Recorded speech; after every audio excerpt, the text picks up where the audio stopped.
everyone! I've got another holiday to share with you. This time, it's National Day on Writing. This is a holiday to celebrate all the different reasons we write and different ways that we write.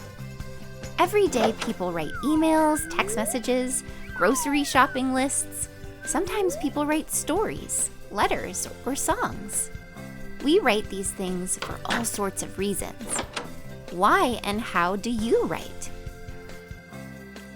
I write in my journal to help me remember important things that happen and to help me understand my feelings.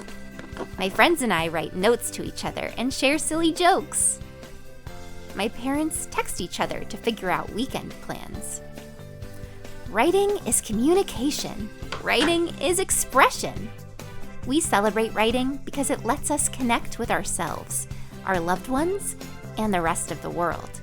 If we feel connected, we have more chances to learn about and understand one another. You can celebrate National Day on Writing in so many ways. Maybe you could write a letter to a family member who lives far away, a note to a teacher who inspires you, or even a song about something important to you. Make your voice heard. Happy National Day on Writing. To enjoy our library of over 300 classroom videos, please visit www.wondergrovesocialskills.com or scan the QR code.